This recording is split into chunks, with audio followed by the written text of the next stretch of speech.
This is why you died.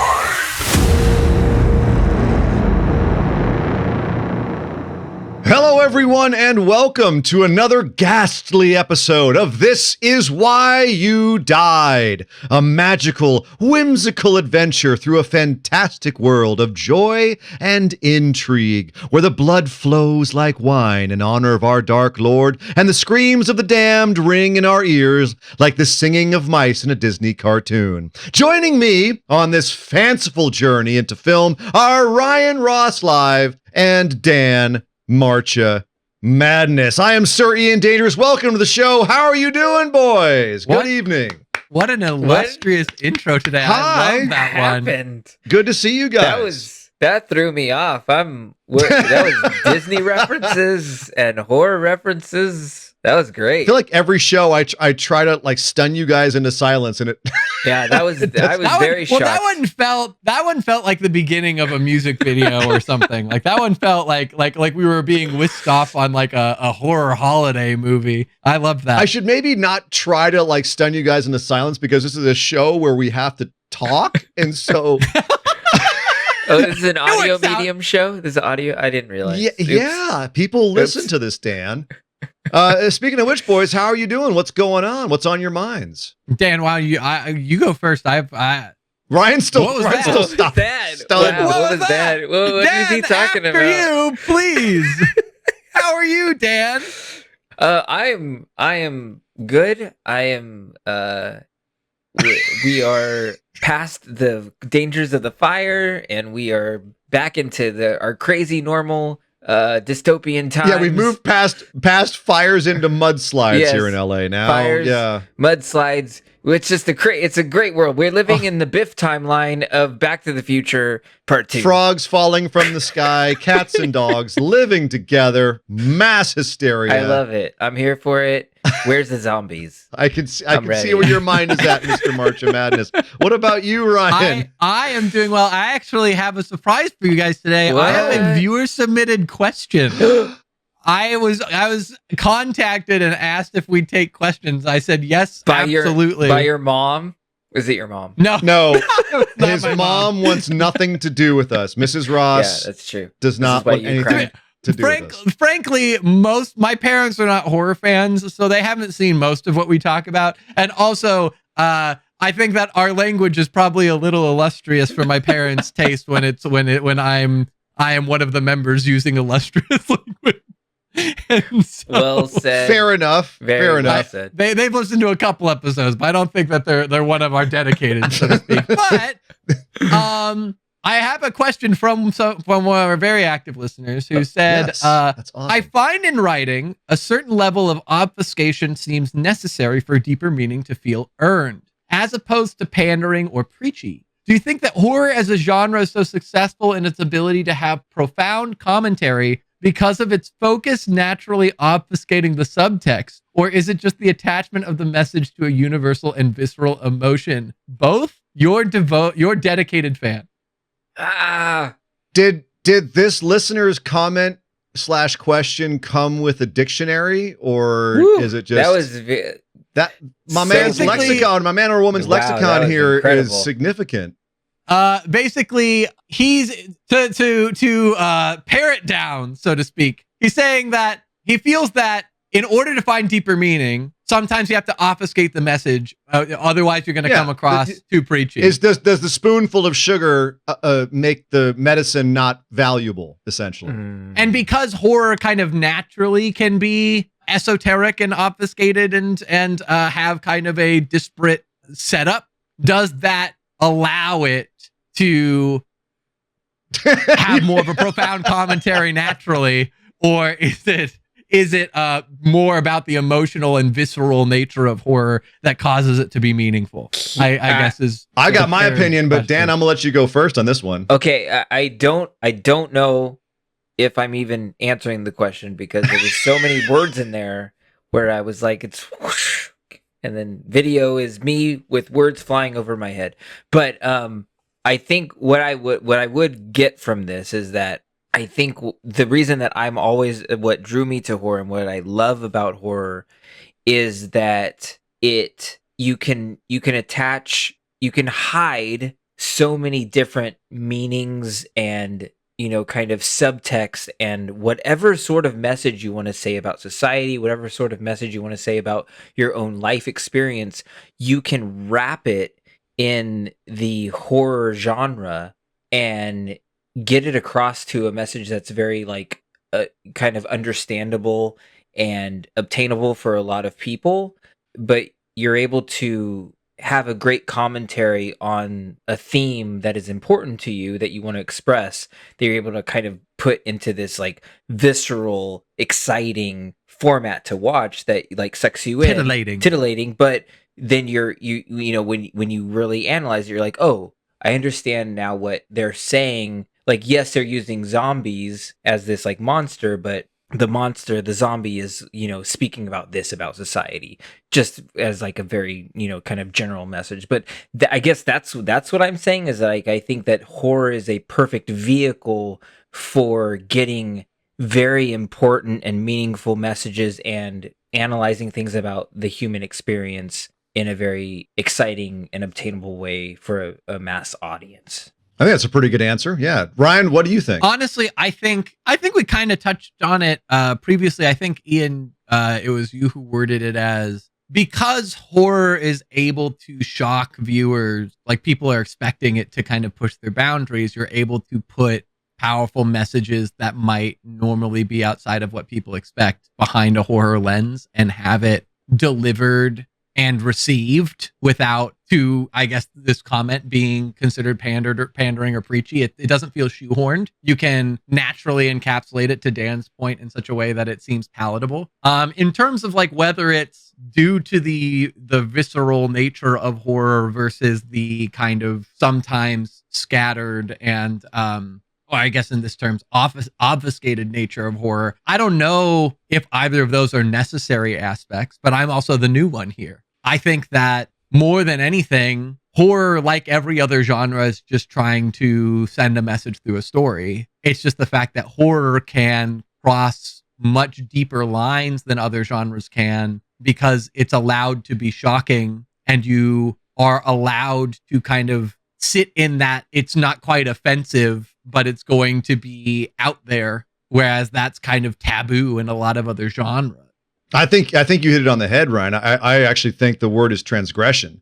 It's transgressive. A lot of times horror can be transgressive, and you expect going in it's going to transgress. It's going to push boundaries. It's going to push limits. And I think that rather than that necessarily being obfuscation, although, certainly any media that's trying to work in metaphor is going to be obfuscating in some way. You're not going to be being literal, but a lot of times if you're literal, people turn away, Dan, like you said, it's people are going to just reject the message if it's too on the nose.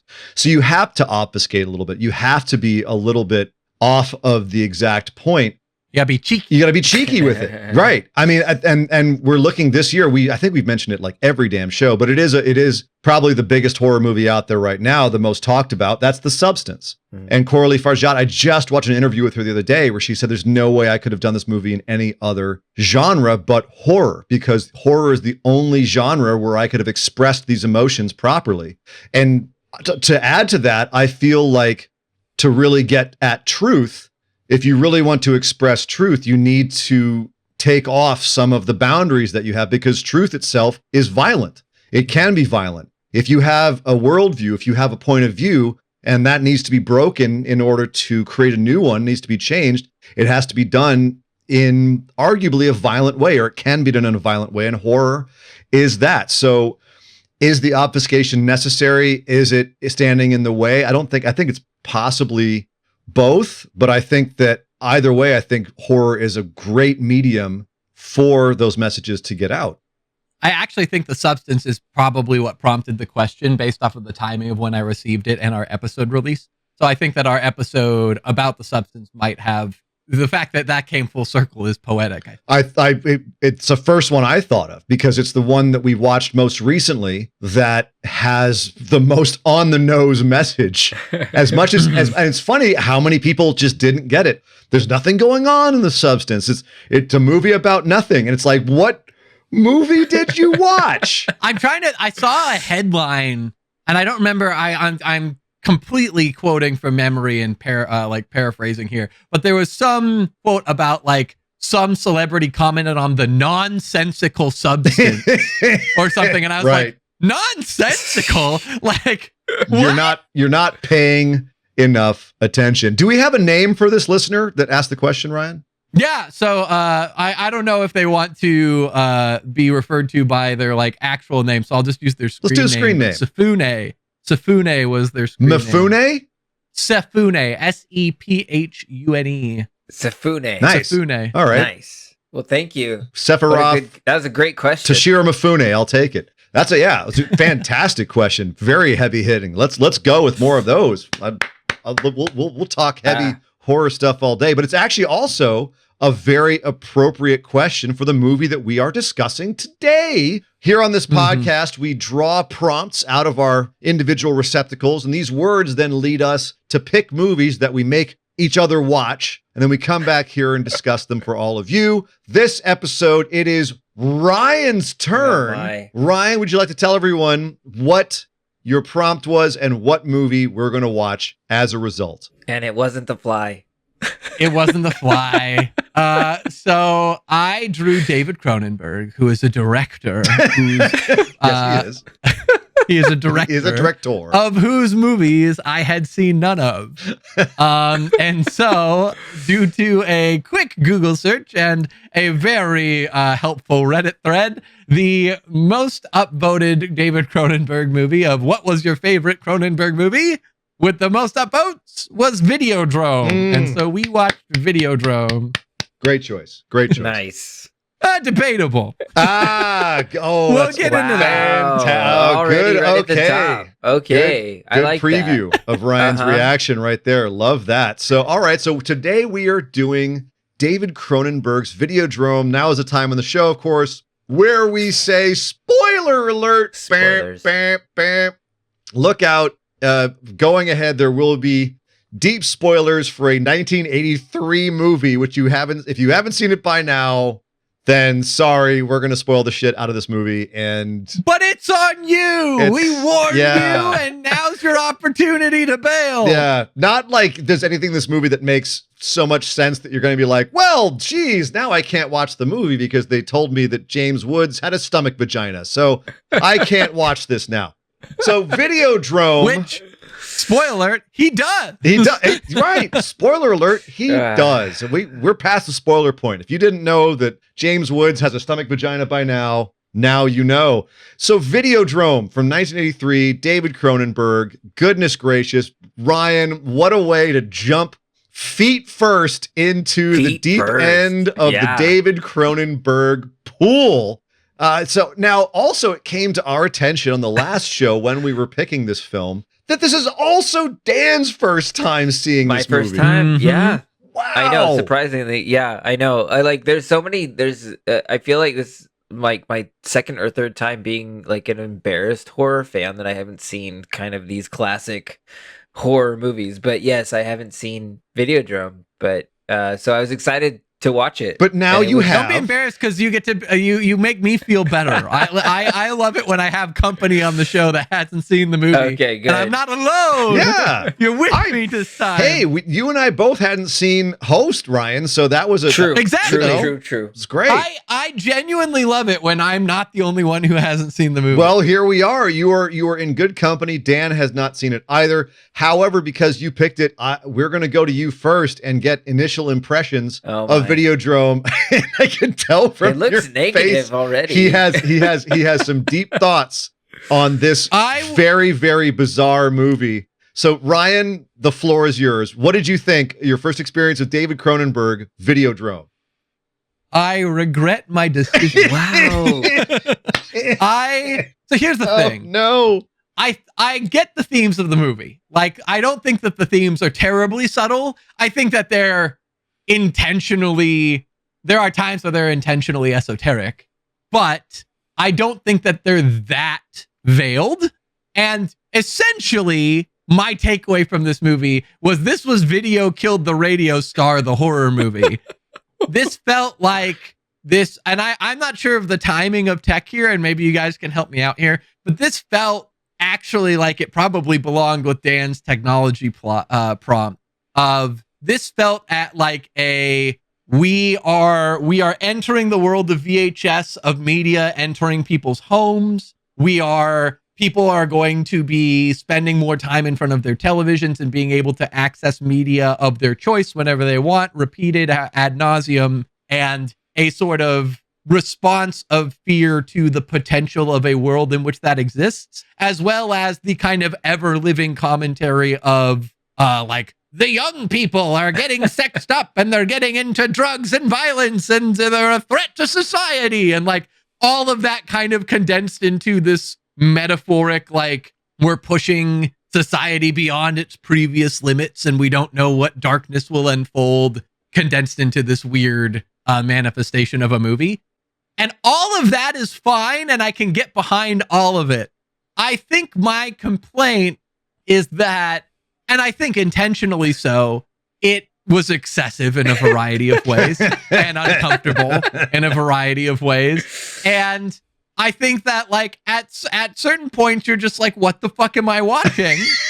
And like that's all fine and good. And like I don't think it messes with the message, but it eventually just kind of felt, pardon the gratuitous imagery, but it felt like a little bit of a self-gratifying hand job of like, let's just see how messy we can get. Like, let's just go for it. And I don't know that I enjoyed the whole thing a whole lot. With that, I will say, Ryan, welcome to David Cronenberg. All right. That's cool.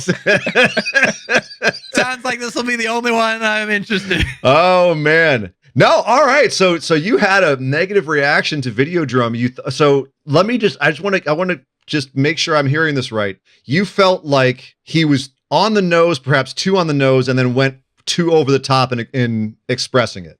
Yeah, I think that his message is fairly direct, even if he kind of tells it in a bunch of like what's supposed to be ambiguous ways. And then he's intentionally trying to push people's boundaries, and I think like show excess. And I think that he does so, and then he's like, and let's do more, and let's do more. And at a certain point it becomes performative. Is kind of, I think, the wow. That's a legit critique. Yeah. And on that, I'm going to throw it to Dan Marcha Madness. What did you think, Dan, on your first watch of Videodrome? Okay, this is interesting. So I something just popped into my head, Ryan, and I'm just thinking that the way that you're describing it sounds like, what if you had said, instead of David Cronenberg, you had said the director of The Substance, because it feels like the way that you described this film is what she did in The Substance, but it was like she took it was on the nose, but it was to excess, but it created, but it was an excellent way of doing it. Whereas I feel like that's very similar to the style of what you're saying Cronenberg was doing in this movie, but what is the difference for you? So for me, I think I can actually point at a fairly distinct difference here. And it's that I think that The Substance is pretty nuanced. Like, it's on the nose, but like the storytelling is better crafted, and the actual like demonstration is more nuanced throughout. And although there is moments of excess thrown in, they are used almost like seasoning in a way of like, every once in a while you get a little spice along the way that you're like, oh my God, there's like chicken falling out of the back of this woman on a sex scene or whatever. Like, there are those moments, but they're spread amongst what's fairly a cohesive thing, and they're used for emphasis. And then really the only point at which I think my previous criticism was that it kind of got too much was at the end, where they basically throw the bars back and they don't hold anything back anymore, right? Whereas I feel like that point in this movie happens like between a third and halfway through the movie, and then they're just off on this wild, crazy, like, it's not nearly as, not controlled wouldn't be the word that I use, but it doesn't feel as not reserved either. I don't know what word I'm looking for here, but essentially measured. Like, measured would be a good word. Like intentional, maybe. Okay. Like in The Substance, it's very intentional. It's very seeded. You're boiling up to a point at which point everything boils over. Whereas like in this movie, it kind of just feels like shock value is thrown at you, and then we're just going to keep escalating. And like you at a certain point expect it to stop escalating. They're like, nope, we're just going to keep going. And at a certain point, it loses the shock value. It just becomes like, okay, now you're just doing this to do this. Like they go too far over the line and they aren't able to pull it back. It's so funny. This is the reaction I thought you were going to have to the substance. That's hilarious. But to me, the way that you're describing it is exactly the point of what David Cronenberg wants you to experience in this film. Oh, totally. Is like he wants you to understand the excess, and I think he wants you to understand that that's the direction that we're going. So going back to like what I was thinking is that I feel like this movie felt very ahead of its time, and the fact that what I took from it was like seeing that the moment when his reality starts to morph, where he's becoming a part of the technology, even like being eaten by the technology, and like there's this like blur of like what's reality, what's not, where is he at, is he in the television world, is he not, felt very much like what we are going through right now when we're using social media, is that we have created this avatar, so to speak, of ourselves, this digital version of ourselves that can act this other way, and many times, and especially with like younger kids, they're blurring this world where they feel like they can act this way in a digital format, but then is that their reality, is that not? And it's causing kids to harm themselves, it's causing kids to be mean to each other, and I think that it's like we're blurring the lines of what technology and this digital world that we've created and what social media has created with our own reality, and it blurs it all together. And that's what is happening to James Woods' character in this whole film. And that's just one kind of element that is a part of this movie. But that's where I was like, wow, Cronenberg was kind of foreseeing what technology is going to do to us as a society, and just kind of escalated it to this body horror, you know, kind of visceral, sort of like visual kind of horrific representation of technology taking us over. I mean, we're wearing tech, we're putting tech into our bodies, you know, it's like, which he called, that's what he called the new flesh, right? In this movie, the new flesh was the merging of technology and our bodies. Literally, what is post-human? What are we once we've become one with this technology? And it's so far ahead of what we are now, as you say, where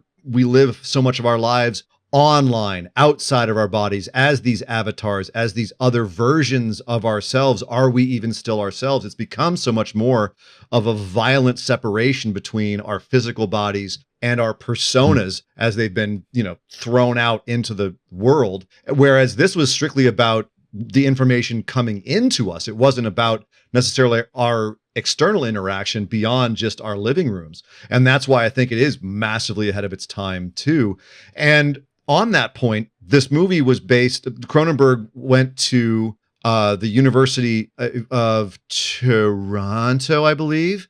And there was a professor there named Marshall McLuhan, who was the basis for the character of Brian Oblivion in this movie. He was a philosopher about media. He wrote a book called Understanding Media, where he said that the medium is the message that you get. He was talking about how receiving all this information from a television, from a video source, it literally changes how we think. It changes our minds because we don't have the time to do data classification. We don't have the time to process. It's happening so quickly, it just becomes pattern recognition. It's just our brains operate differently. We change as humans because of the way that we ingest media. And that's something that is very specific in this movie to video and TV and the type of TV that was happening at the time, but it's easily extrapolated forward to now. And going back to the question that our listener had, Safune, excuse me, they were talking about, you know, when with horror, like, does the obfuscation get in the way?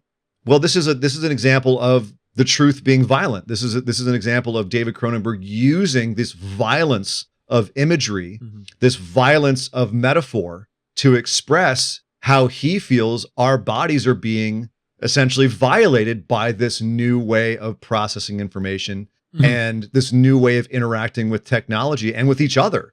I thought one of the most telling lines in the entire movie was when Oblivion, he says, can I have a conversation with them? And she says, no, my father's preferred form of interaction is monologue. Mhm. I was like, holy shit. That's 30 years before Twitter. Yep. That's wild. So in that context, Ryan, so you still feel that the metaphor is too aggressive? No, here's the thing. I don't have an issue with the message at all. I think that the message is apt. I think that the message is, like I said, like you can tell that it's rooted in this whole like VHS era, but it very much applies and I think that part of it too, like, because there's basically two halves of the message, right? There's the technology half, which is the VHS and TV media, and that whole angle can then be extrapolated to social media and internet. And I think that that's a pretty, at this point, timeless technology message that they were trying to send. And then there's the kind of eternal human, like the young people are getting all sexed up and into dirty, crazy things that are going to undermine society. Okay, but that's one thing I got to call out too, is that they're not the young people in this. Like they're grown up people with jobs. Like they're in their late 30s. Like they purposely say in this movie, this is like adults who are interacting with these things this way, who are and they're adults who have gotten to a point where they're looking for something to push their limits, to push their boundaries, right? They're experienced. They're not novices to sexual situations. We see that like when James Woods is flirting with Debbie Harry, who, by the way, God damn it, Debbie Harry in this movie is so magical. When he's flirting with her, they're grown-ups. They know what they're doing, right? They're almost bored with it. True, but I think that's the point too, is that because they essentially you've got these two opposing forces.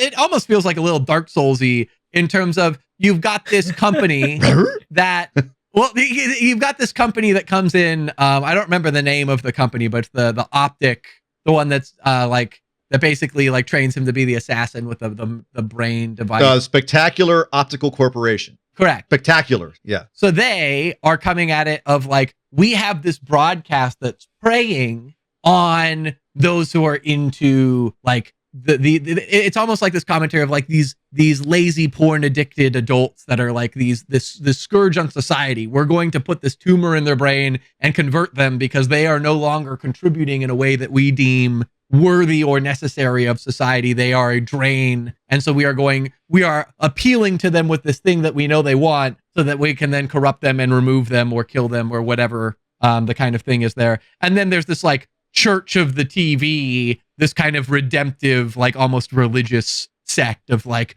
the new media will save us all and we'll be elevated through television. And there's this kind of like two opposing political forces. But the former being this one that's kind of praying, like, although it's not necessarily a young focused message, it is this kind of like this new generation of people are not they are being altered by this media and they are not contributing in societies in the way that we would like. So we want to alter the way that they are interacting with the world. And I feel like that is a similar zone, even if it's not necessarily age focused. It's funny because I felt like that was more of a critique of the hypocritical religious folks who were trying to, shut down, for example, porn or violent TV or whatever, right? Mm-hmm. And so, as you said, they're involved in this conspiracy to they're actually the ones who are putting out this super extreme stuff, correct? Videodrome, because they know that it will attract people who are looking for something that is extreme, either sexually or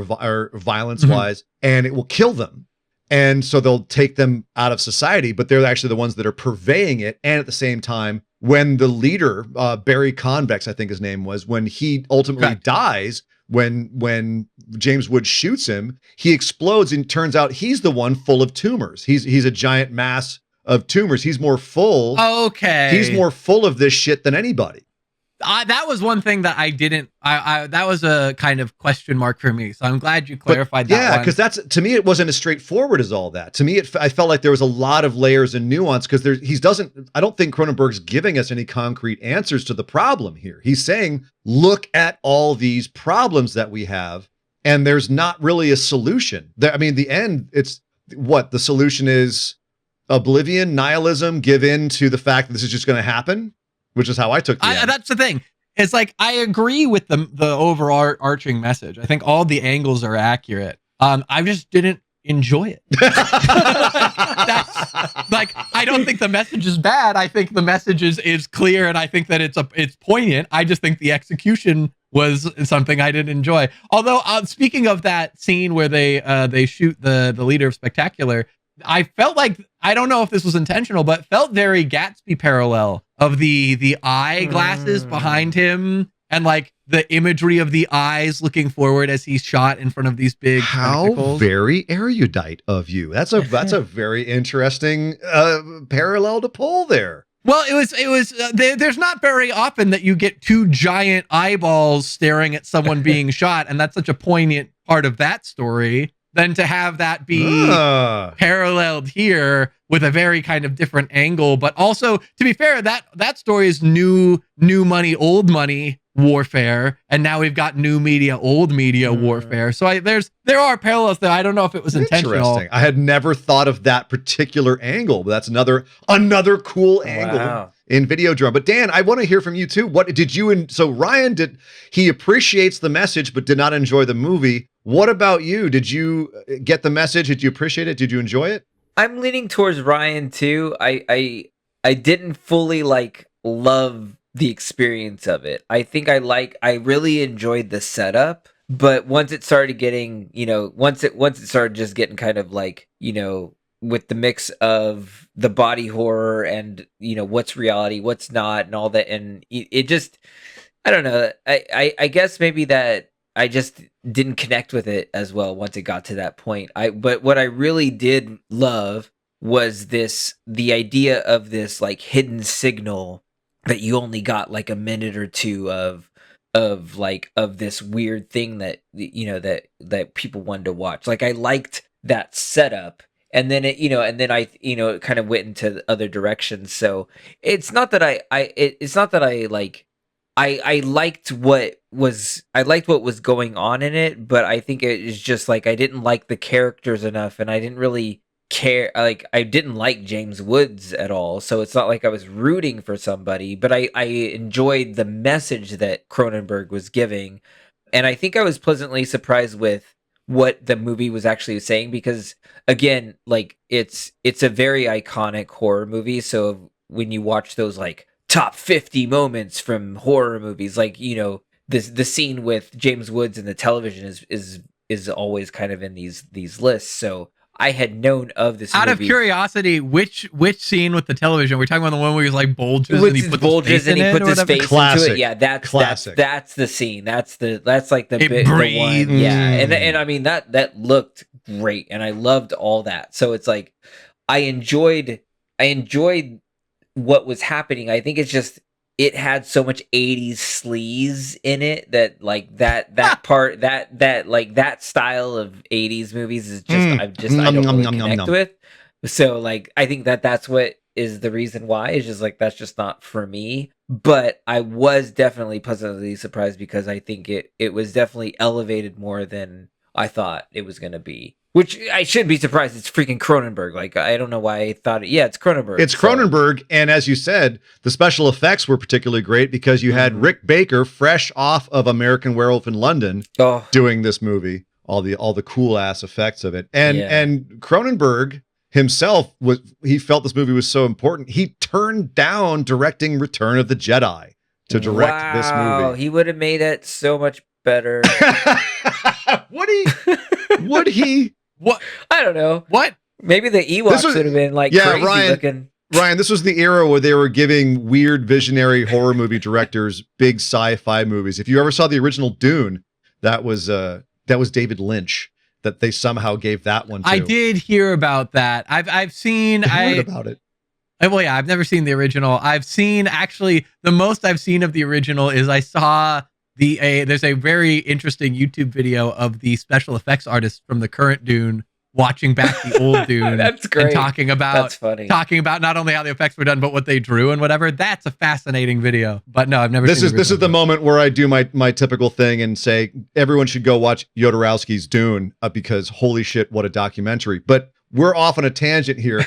Coming back around to Videodrome, Dan, I have to agree with you. As someone who watched this movie since way back when, it doesn't have the same kind of excitement to me now when I watch it, aside from sitting there and going, God, Cronenberg is so brilliant. He was so ahead of his time. He called out so much of this stuff as being anxiety inducing and emotion inducing way before, you know, the modern iteration of it. Like he so clearly expressed a lot of these postmodern anxieties in this movie.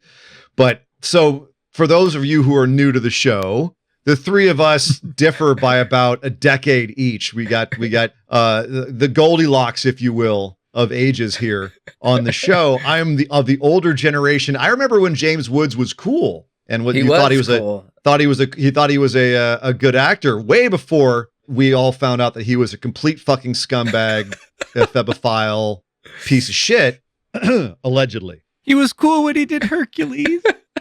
I cry. It's really too bad. But having had personal experiences with the guy, I can tell you he's a fucking scumbag. But that being said, LA. He's really, really good in this movie because he plays himself a scumbag. Yeah, so he's very, very well cast in this. And so from that point of view, not really having any emotional connection to him in this, and kind of sitting at a remove from it, I did take this movie much more as like Cronenberg. It's a much more mental movie than it is an emotional movie to me.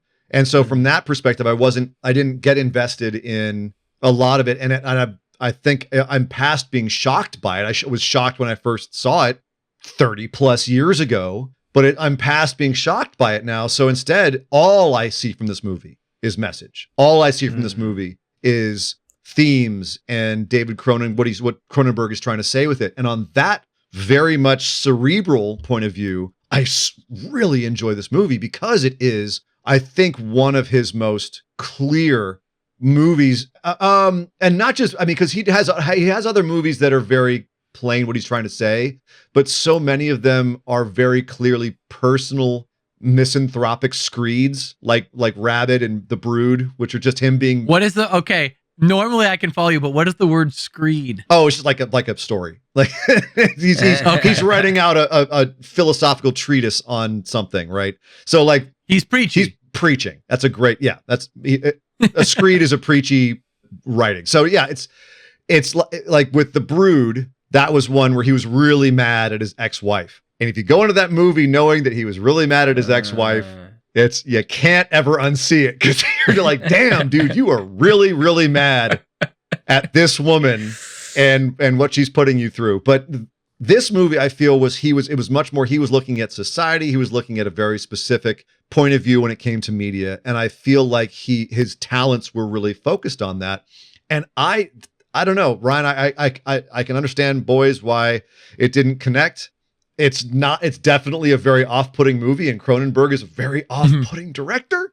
That's been his stock in trade, but it really, really worked for me. I think two things can be true. I think the movie's message, poignant, applicable, clearly timeless, and like flexible in application, just not pleasant to watch. No.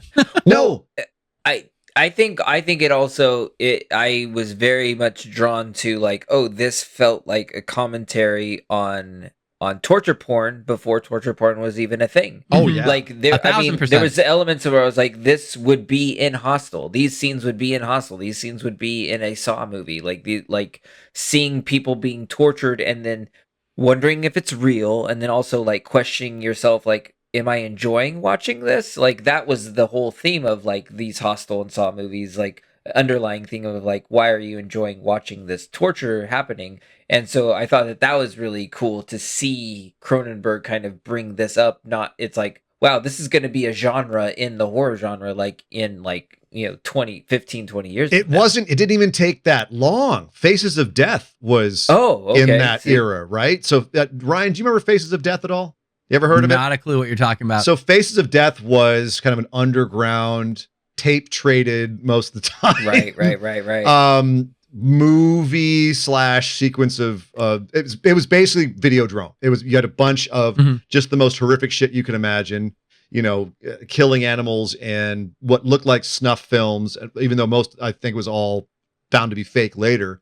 But it was something that And there is still an underground stuff that's even like way harder than torture porn, like, you know, the guinea pig stuff, for example, where it's far beyond torture porn. And there's still, that stuff is out there. And I remember being in that era, and this is before stuff online like rotten.com and Ogrish, which is stuff that really is there to push your boundaries. Like, you are going to witness actual death.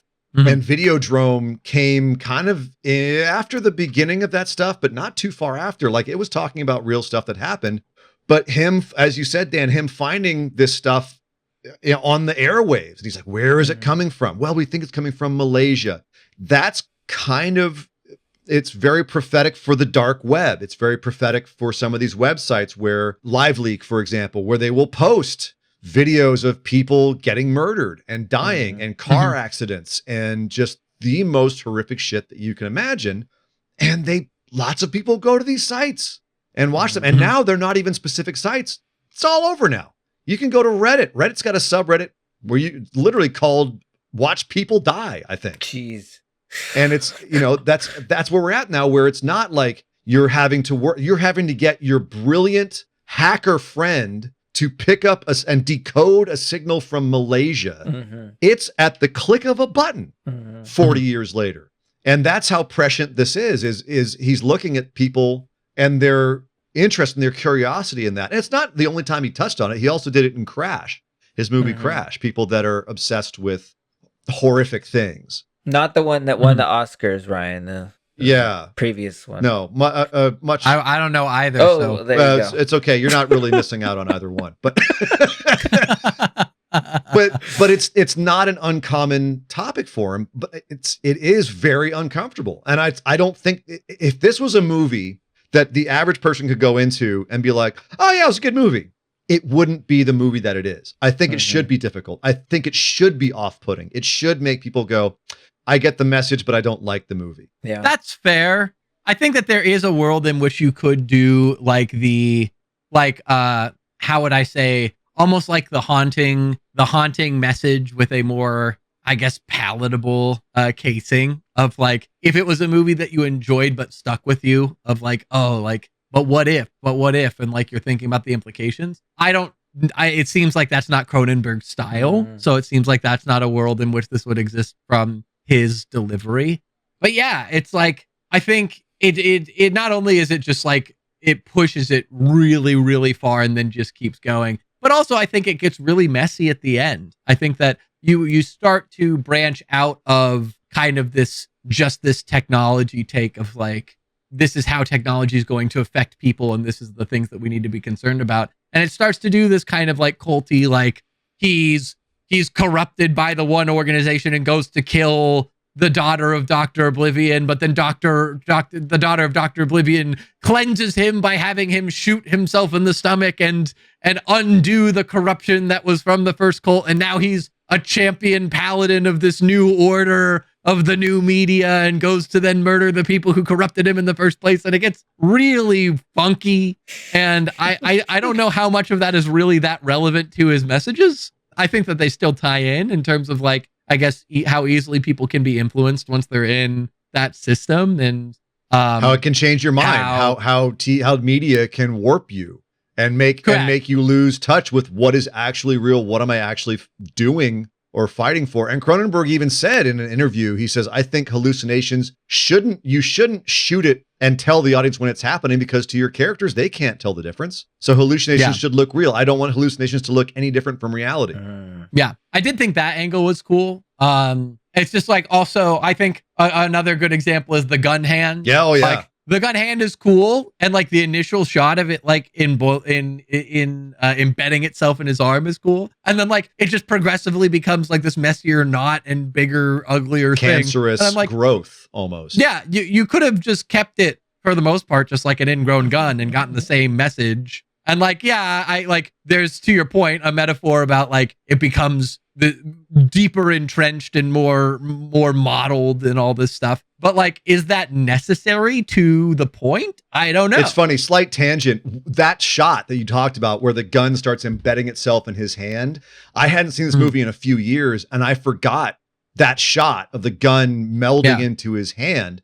I don't think, I mean, it's what an iconic shot. I don't think there's a very famous Japanese cyberpunk movie called Tetsuo Iron Man. That movie doesn't get made without that one shot. And that's another movie about technology taking over our bodies. But so guys, I want to kind of bring the ship in here. The last question I really want to ask, and this is because this show is still starting up. We're still in our first couple of episodes, but this is our first David Cronenberg movie, but it's not our first body horror film. And we've mentioned it a couple of times. The Substance is a very, very relevant body horror film that's out right now. It's up for a bunch of Oscars. What differentiates this movie from The Substance in terms of body horror? For me, I think it's how misanthropic Cronenberg is. He obviously just does not like humans very much. Whereas I think Coralie Farjat actually is very humanist and has sympathy for her characters. But I want to get your guys' opinions,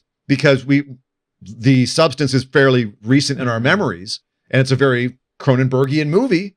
So what makes that movie work and this movie for you guys not so much? I think what you said, Ian, kind of solidified it, is that Cronenberg is speaking on an abstract technology affecting abstract's a great word, our reality and how we perceive our reality. He's using body horror to, kind of amplify that to these extreme visceral levels of like, listen to my message, look at how technology is going to take us over. So whereas I think that in The Substance, you're coming from a very human, personal struggle that we as a society have been dealing with for decades, of women wanting to just be able to be themselves without having to go to extremes to live. And that's what Demi Moore's character has to do, is she has to take this crazy experimental drug that completely morphs her body to become a second part of her that then starts to destroy who she truly is.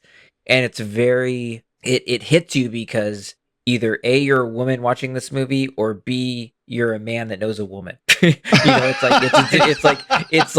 a sympathetic it's message. a very sympathetic message, whereas Cronenberg is coming at this kind of this like encompassing. So I think that's why The Substance works better, is because you can immediately kind of find the human in it. It's more empathetic. Yeah, it's more empathetic, and Cronenberg is not embracing the human. He's showing you how the technology is going to take the human away from you and take the humanity away from you. And so I think that one's a threat. Yes, one's a threat, and one's more of like help, like a plea. Yeah, plea. Look at what you're doing to women. Stop. Yeah, I know. I think you're spot on. Yeah, I think you're spot on. Cronenberg saying, "Hey, you're all fucked. Fuck you guys." And Coralie Farjat is like, "Can we please stop making women feel horrible?" Yeah. Completely agreed. And I think if I were to distill my point down to 2 words, Cronenberg is completely excessive. Farjat is tactical. And I feel that the body horror and just kind of in general the message that Cronenberg's trying to basically portray here, he just slams you over the head with it harder and harder and harder and harder through the whole movie, and you're just kind of just waiting for him to be done. It feels like a tirade. It feels like to your point, it feels like you're just sitting being preached at, and kind of just like, okay, I get it. Like, it's messy. It's like, you don't like it. Like it's exhausting. Whereas the body horror in The Substance is tactically placed in order to continuously seem A, like a surprise, and B, jolt the message back into the vehicle of the story and embolden each progressive point within it. It amplifies the journey rather than just like beats you over the head with it for the entirety of the duration. And therefore, the journey seems not only more palatable, but also like I feel like you go farther with it. I feel like The Substance feels like a more completed and like not even just satisfying, but like more well-rounded journey than Videodrome does, because Videodrome ultimately, although it hits on a lot of different stuff and all those things are poignant, all of those things can kind of be boiled down to a couple key things. And really the rest of the movie just seems extraneous, whereas the substance hits on a lot of different points and all of them build in ways that feel like they are fully supported and are relevant and stay relevant throughout the whole thing. And I don't know that I can say that about Videodrome. So what you're saying, Ryan, is that James Woods being pushed up against a wall and having a VHS tape forcibly inserted into his stomach vagina, literally raped with media, is too on the nose for you, and it's not tactical enough. Honestly, I would say that that would have been fine had it not been that the hand then pulled out and turned into a grenade. At that point, that was it for me. It took the grenade. The grenade is what went too far. All right, well, fair enough. Fair enough. I think those are all really valid critiques of Videodrome, which is certainly still 40 years later a very divisive movie, but certainly not one that any of us is going to say doesn't have a lot of very, very, very poignant points. So, boys, we're at that time of the show where we have to figure out why someone died, and we have some very good candidates in this movie. So, Ryan, I'm going to start with you. Why did someone die in Videodrome? I'll stick with the Gatsby, the head of Spectacular Optics. First off, he didn't flee. He just kind of is like, oh my God, you're here in the middle of my speech in front of dozens My of time people. has come. And he just kind of, I guess, takes it. But also, I would go so far as to say he creates an assassin of his own making and apparently doesn't know media well enough to know that assassin can be turned against him. So not as much of an expert as he may have thought. I mean, you're not wrong, given that in The Great Gatsby, arguably the eyes in Great Gatsby could be illustrating the duality of the human heart, if you will, and it illustrates the moral and spiritual decay in America. So, be honest, did you look that up? I'm literally looking at the internet right now. There it is. I have no idea what the hell that means. I haven't read Gatsby since high school. So what you're saying is my man on the stage died because he didn't run away. He didn't run away, and he didn't know his medium well enough. He thought he had corrupted James Woods beyond recognition, and James Woods was turned against him. You could say for a guy that makes eyeglasses, he certainly didn't see James Woods coming. Future. See him coming. Dan, Marcha Madness. Why did someone die in this movie? Oh, before we jump to me, there has to be something about like not seeing the forest for the trees, but substituting woods for that. James Woods. There's got to be a joke there somewhere that we're missing. But he didn't see the forest for the woods. He didn't see the woods for the trees. There you go. He didn't see James Woods coming, and neither did the 17-year-old girl that James Woods picked up at the high school. Honestly, in the Cronenberg movie, I think that we're using the wrong connotation of wood. That's true. Oh God, this is going down. Man. This is going down a very bad hill here. I'm gonna go just like the woman on James Woods. No, come on. Only if she's forced. Go ahead. So Ryan. Sit down for a second. Dan, stop. Yeah, it's my turn. Okay, you stop with the woods. Okay, I don't even know if I'm right on this one, but I'm gonna go like way off left field. We're gonna field. get sued. I'm gonna go like way off and just be silly about my choice. But they track the video message to what? Pennsylvania? Is that where it was at? Pittsburgh. Well, they say it's Pennsylvania. Pittsburgh. They say it's Pittsburgh. All right, and then it turns out to be not from Pittsburgh. It's from Spectacular. Well, but I would still say that I think the people that were in the videos in Pittsburgh probably should have just got another job, like just like at a coffee shop or something. Like, why appear in these videos? You know, like you don't have to be like these torture porn videos. Just go. Look, just because this movie takes place in ways to make a buck. Oh yeah, right. Just because this movie was made in 1983 doesn't mean you need to sound like Reagan when you're talking about it. Well, I'm just saying, get a better job, hippie. Get a job, kids. Don't go dying in these VHS Jeez, underground. Louise. Hey, I told you I was going left field. I'm just saying. Those poor girls at the Bunny Ranch. Why don't they just get another job? Well, but they're not getting killed in Videodrome. And they're not getting killed at the Bunny Ranch. It's fine. Oh, this is going so many wrong directions. I don't even know how to pull this back online. I did not expect us to get to this point with this episode. I mean, Hello, you viewers! had to know once we went into Videodrome, it was going to go south at some point. There's no way. My goodness. There's no way you can talk about this movie without things just going completely off the rails. We'll just edit it to the beginning of the episode and then to now, and we'll just bring it full circle. I regret my decision. See what happened. Videodrome has corrupted even the innocent young gentleman on this show. This is a horrible development. I'm just saying that anybody that was in the Videodrome videos, they didn't need that job. They could have done something else. How do you know what jobs they need? I don't. No, it's not about what they need. You don't live their lives. It's not about what they need. It's just that this is why they died. Is they chose. But they looked like they were forced into it. They could have been real. Oh, we don't. Hey, she signed up for it. These people went willingly. I'm with Dan on this one. They wanted to be a part of it because they didn't think it was real. I think that they were cast. They didn't show sound judgment. You think Debbie Harry signed up for it? I think the whole point was that she didn't know if it was real or not. She wanted to trip and she that wanted to rift. experience it. Yeah, but that's the risk she took. And to Dan's point, she didn't have to do that. I'm just saying this is why she died. She could have got a different. She could have gone somewhere else. I'm saying that's a moral choice. That's still coming. I'm taking all the humor out of this by going here, but it's.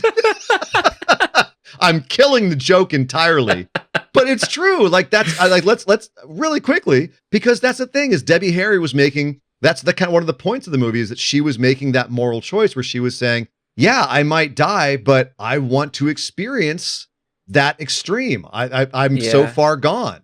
I want to experience that. To Dan's point, I think they didn't have to. I think Dan's point stayed. All right. Morals are that's why they died. Maybe that's the metaphor of the movie too, is they didn't have to. You guys don't have to do this. They don't have to do Reject the new flesh. It's not just turn off the TV. Just hang up the phone. Just like try some candle wax or something. There are other kinks out there. You don't have to. I think they were well past candle wax. We were cutting. We were poking holes in Debbie Harry's ears with a cork and a pin, which honestly, we don't have to get into specifics. I was being coy. Naked Debbie Harry getting her ears pierced definitely is a moment in my childhood. Let me tell you. Whoa. That was tripping a rift when I was young. We're fine. And now on the show, we unearth Ian's awakening. I will. Yeah. You know what? Debbie Harry getting her ears pierced by James Woods naked in front of a TV is definitely an awakening moment, I think, for anyone of my generation. But that being said, we're not talking about why I died. We're talking about why someone died in this movie. And I'm going to have to go with, we just mentioned him. I'm going to have to go with Hand Grenade Man, who somehow stuck his hand into James Woods' chest and came out after, I guess he nommed him, little vagina dentata there. He nommed him and then Pac-Man. Yeah. And then for some reason he came out and his hand had been transformed into some kind of German World War I grenade or something. I still don't understand it, but you know, it crushed the tape, I guess. Yeah. Into a grenade. And the tape became a bomb. Ooh, another metaphor I'd never thought of. Thank you, Ryan. That's beautiful. I love that. And it's also happy to help. And it's also, I thought it was a little bit of comeuppance.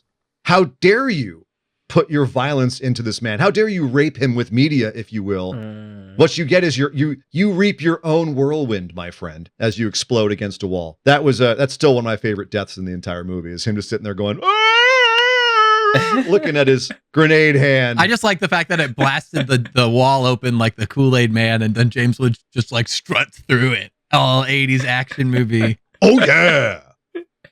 James Woods. So boys, we're at that point of the show. We have to give our Scully Awards for Videodrome. This is going to be interesting. We just had a harrowing experience through the This Is Why You Died choices. What are we going to give for Scully Awards? I feel like this is going to be an apocalyptic Scully Awards on this show. I'm just gonna. Well, let's see. It was Ryan's pick, so Ryan's got a lead. Yeah, Ryan, kick it off. Ryan is. Oh, he's rubbing his hands, licking his lips for this one. I am throwing out a 6.5.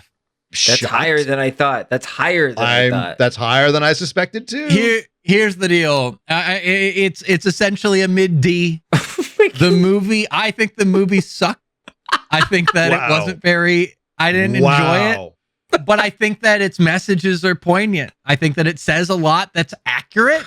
I think to your point, it's fairly prophetic in a lot of ways. And I think that the VHS metaphor being is very poignant for it's very obvious when it was made and the fact that VHS was new, but that same message can very much be applied to any new technology. And I think that even right now we're seeing it with AI of this movie could be made about AI with the same structure and still function. And I think that there's something to be said about that level of skill and that the power of the message. I just think the storytelling around all of that message was gross. I didn't like it, and it wasn't fun. And I ended the movie, and I was like, "Why the fuck was this movie made? And why did I watch it? And why did I have to watch James Wood kill himself twice at the end? It's excessive and it's unpleasant because he saw himself do it on TV.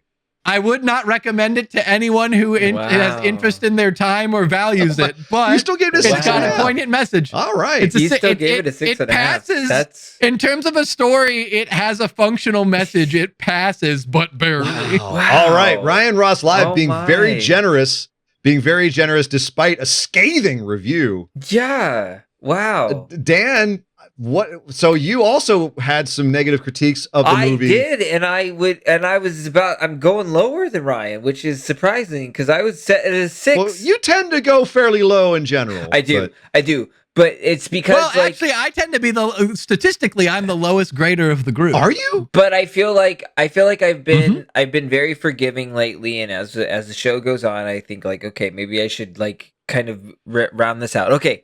So I know that this is an important movie because of what it does for body horror and just in terms of Cronenberg's career, but would I watch this again? No. Do I want to watch it again? No. Like Ryan said, it's not an enjoyable watch. Like there wasn't a point where I was like, that was cool. Like there was moments where I was impressed with with the effects and everything. I appreciated all that. But it's just I disliked his character so much. I didn't like any of the other characters. The elements that I did enjoy, they dropped after the first half of the movie. And then I got the message, and I think that that's why it's important. But again, like Ryan said, I wasn't enjoying the watch. So I'll give it a 6 because I know it's important. I value with the message that it was. I think it's amazing that he was ahead of its time, but I did not enjoy watching it. Fair enough. All right. So a 6 and a 6.5.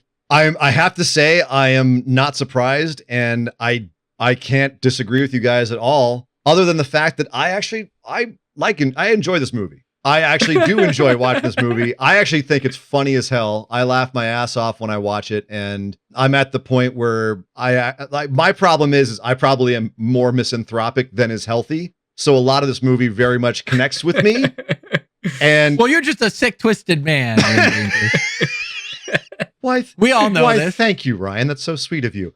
But no, a lot of this movie very much rings true for me. And between the messaging and the execution, really the only problem I have with this movie, and the reason I don't go back and rewatch it more, strictly comes down to the fact of James Woods as a human being. The separation between art and artist is very difficult when it comes to him for me. And it's really the reason I don't go back and watch this more. It's not my favorite Cronenberg movie, but it's also far from my least favorite of his. And for me, it's one where I feel like the message is the movie more than anything else. I'm not really going to sit here and get invested in Max Wren. I'm gonna get invested in Cronenberg when I'm watching this movie and what he's going for. And so from that perspective, from a work of art from one of my favorite directors, I'm giving it an 8.5. So nice. Wow. Yeah, I like the variation of this one. This divide on it's literally if you like if the movie was nice to you or not. And apparently it was not very kind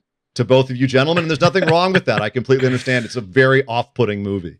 In an interesting twist, this is because of Ian's addition, it is our second lowest rated movie of our episodes. What was our lowest again? It is 967 Evil. With an average of 6 basically a movie average of 6, whereas this one got a 7, and we have 3 at the 7.5, but this is the only one that sits at 7 as an average. Oh All my. right. Well, that means that Mr. Ryan Ross Live, you are now without a movie. So Ooh, I'm you promptless. get to it's choose. You get time to on the show choose. where you pop another prompt. So reach into your Avengers bucket and let us know. I'm gonna do Spider-Man this Oh. time. We haven't done Spider-Man yet. Oh, Here we go. hello. Let's see. What does Spider-Man bring us? I got a couple. Let me. Oh man, I can't wait. Oh. I in line with Ian's last prompt, I also got a 4-letter word. Fall. Fall. Fall. Fall. Fall. F-A-L-L. Ooh. Fall. Okay. All right. Could be the time of year. Could be the action of falling. All right. Mhm. Interesting. That's a very Could be a descent of yeah. morality or of man. You could just go watch The Descent. That's a fucking. I love that movie. I don't know that movie. Make sure you watch the unrated one if you do. But yeah, all right. So Oh God. so Ryan, you've got a couple of weeks to figure out what we are going to watch for fall. Very interesting. And of course, Dan, I Yes. believe you It's my choice. now have to tell us what your prompt is and what we're going to watch next week on this show. My prompt was the very mysterious word of cannibalism. What does that mean? Very specific. Very straightforward in what that was about. So, all right. So let's.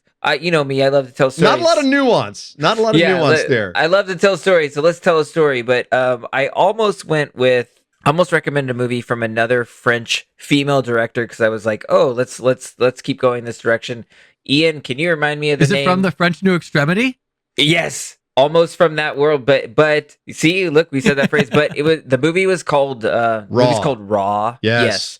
And so I was very much leaning towards Raw because I was like, oh, I really enjoyed that movie. I thought it would be great to kind of like jump into that. But you know what? I was like, this is a horror podcast. And honestly, I'm sorry, I'm over here shaking because I love that movie. And Julia Ducournau, the director of that movie, walked so that Coralie Farjat could run with the substance. Very much agreed. Yes. But go ahead. But- I'm sorry. Raw is awesome. But okay, so But- Raw is an awesome movie, and I think that we can get to that. But instead of going that direction, so shout out, go watch that. But I think we got to go classic. We got to go back. Yes. We got to like see the weird. We got to Yes. jump into something crazy. Yes. And so like I got some help from you, Ian, and Yes.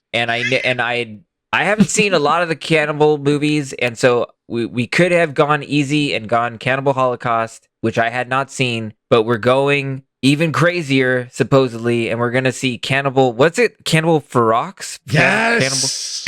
Cannibal Ferox? I don't even know what we're about to get into, Ryan. Is it Thoreau? Ferox. It's actually how Ferox? I've heard it pronounced. Ferox. Ferox. I Cannibal don't know, Ferox. but- so we're gonna get weird. Oh yes, the Cannibal Ferox. I am so excited for this. It is. It might end up. We were just talking about our lowest rated movie. Oh my! This might take the cake with flying Oh, colors. no! So, Oh no. I know Is it colon? Is it Cannibal colon Ferox? there are colons in it. Is it? Oh, that's gross. I'm just trying to. Oh no, it's just straight up Ferox. It's Ferox. Ferox. Also known as make them die slowly. Oh yes. Okay. Oh Okay. yeah. So here we So, go. ladies and gentlemen, all right. So you have made your choice. I am That's very the excited choice. that you took my recommendation. I didn't know if you would, but I did. I just want to get weird, and then we can go back to being normal again on my Being- next pick. yeah. This But wasn't like, weird enough for you? oh no, this no. this was is this was not a weird. beautiful Yeah. work of cinema. Cannibal Ferox is something else I entirely. have no idea Oh, what we're gonna God. get into. Yeah. So like, Oh, let's no. just see what happens. I don't even know. Let's get crazy, everybody. We're gonna test Ryan's limits on the show. So God. let's come back next week for Cannibal Ferox, Dan's pick for his prompt cannibalism. My goodness, we're finally gonna go really obscure and weird on This Is Why You Died. And I, for one, Gotta get one of them. cannot wait. Gotta get one out, right? Ryan is cringing at his desk right now. You just described this movie as absolute cinema compared to what we're about to watch, and so I'm terrified. I'm actually going to go listen to the soundtrack of Cannibal Ferox as soon as we're done with this because it's amazing 70s goodness. But ladies and gentlemen, people screaming? What is it? Oh no, it's awesome, like 70s like jazz funk. It's amazing. I love it.